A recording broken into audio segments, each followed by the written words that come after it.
Bom dia, Pai do Senhor Jesus, louvado seja Deus. Hoje vamos continuar falando a respeito das 70 semanas de Daniel. Daniel 9, capítulo 24 e 25. 70 semanas estão determinadas sobre o teu povo e sobre a tua santa cidade, para extinguir a transgressão e para dar fim aos pecados, e expiar a iniquidade, trazer a justiça eterna, e selar a visão e a profecia, e ungir o santo dos santos. Sabe e entende, desde a saída da ordem para restaurar e para edificar Jerusalém, até o Messias, o príncipe. 7 semanas e 62 semanas, as ruas e as tranqueiras se reedificarão, mas em tempos angustiosos. Amém? Glória a Deus. Então aqui fala, irmãos, a primeira parte da profecia das 70 semanas. No original, irmãos, não fala sobre 70 semanas, mas 77, pois não trata um período de 7 dias, mas sim um período de 7 anos. Então, quando nós vamos ver e estudar a primeira parte da profecia, que fala sobre a saída da ordem, a ordem de quem? De Artaxerxes, para que Neemias ele reestruturasse, reedificasse as muralhas, os muros de Jerusalém. Então fala, irmãos, a respeito de 49 anos que durou a obra de Neemias, que vai do ano 457 a.C. ao ano 408 a.C., 49 anos. E essa ordem saiu por quê?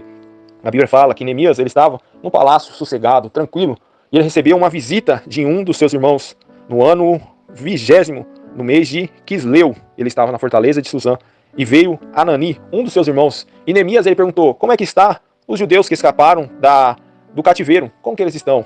E o seu irmão Anani, ele responde: os que escaparam do cativeiro, eles estão na calamidade, eles estão em misérias. E além disso, eles estão em total desprezo. Além disso, os muros estão fendidos, as portas estão queimadas, está tudo um caos. E a Bíblia fala que Neemias ele chora, Neemias ele se entristece por causa de tudo que está acontecendo. Ele fala que os túmulos dos pais dele estão o quê? Desolados, destruídos. E ele se entristece. A Bíblia fala no capítulo 2 de Neemias que Neemias ele foi servir o rei Artaxerxes no mês de Nissan, no 20º ano. E ele foi dar vinho ao rei. Porém, ele estava triste. E o rei percebe que ele está triste. E ele fala: por que você está triste? Você não está doente. Qual é o motivo de você estar triste?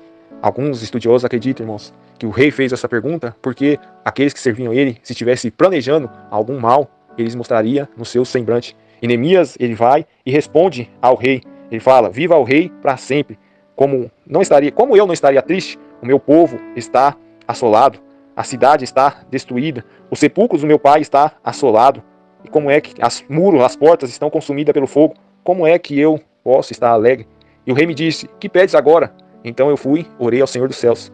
E depois ele foi e pediu ao rei que deixasse ele sair para reconstruir, reedificar os muros de Jerusalém. Ele pede cartas, ordens para que o povo dê passagem a ele, o povo dê madeira para que ele venha reestruturar, reedificar a cidade de Jerusalém. Então, irmãos, nós vemos isso no ano 457 a.C. até o 408 a.C.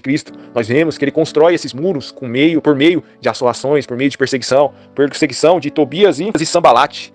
Nós vemos, irmãos, a primeira parte, com reconstrução dos muros de Jerusalém. A segunda parte da profecia fala a respeito de 62 semanas, 434 anos. A primeira parte, 7 semanas, que dura 49 anos. A segunda parte, 62 semanas, que dura 434 anos, que vai do ano 308 a.C. ao ano 29 depois de Cristo. E o que trata a respeito dessa segunda parte da semana? Trata, irmãos, do surgimento do Messias, ungir o Santo dos Santos. Fala que os pecados teriam fim sobre a nação de Israel. Fala que ele iria expiar a iniquidade do povo. E fala que depois, no fim de 62 semanas, o Messias, o príncipe, ele seria tirado, ele seria morto. Então essa segunda parte, irmãos, da profecia, ela dura do ano 408 até o ano 29. Esse período é um período interbíblico, um período, irmãos, que estava um caos sobre a nação de Israel.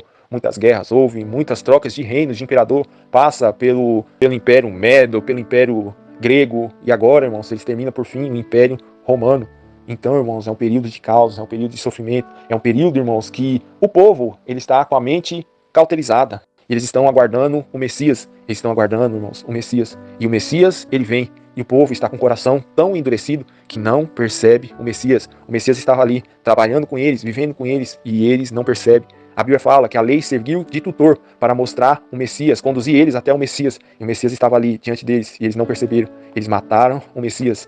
A revelação fala: o Messias será tirado depois de 62 semanas. E no ano, irmãos, 29, Cristo, ele morre na cruz do Calvário. Então, irmãos, nós vemos as profecias se cumprindo. Nós vemos o relato de João Batista, irmãos. Quando ele vê o Senhor Jesus, ele fala: eis o Cordeiro de Deus, que tira o pecado do mundo.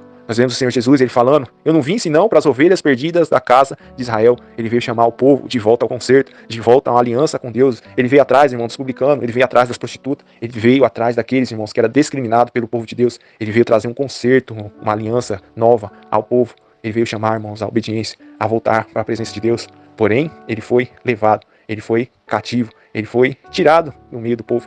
E a continuação fala que o povo do príncipe que há de vir destruirá a cidade e destruirá o santuário, e o fim será como uma inundação, e até o fim haverá guerra. Estão determinadas assolações. Então, irmãos, fala a respeito de 69 semanas que já se cumpriram, mas fala também a respeito de uma semana que ainda está para se cumprir no futuro. Fala a respeito de uma destruição sobre a cidade de Jerusalém e sobre o templo. Então, o povo, irmãos, nos anos 70, depois de Cristo, Tito, ele lidera uma perseguição. Ele destrói o templo de Jerusalém, ele destrói a cidade de Jerusalém, e o povo é disperso por todas as nações. Porém, no ano de 1948, a nação de Israel, que não era mais um povo, agora se torna um povo, agora volta a ser uma nação em 1948, e começa a trazer o quê? Os judeus de volta à sua nação, de volta à sua pátria, para se cumprir, irmãos, a última semana, a qual nós falaremos mais para frente. Deus abençoe e a paz do Senhor Jesus.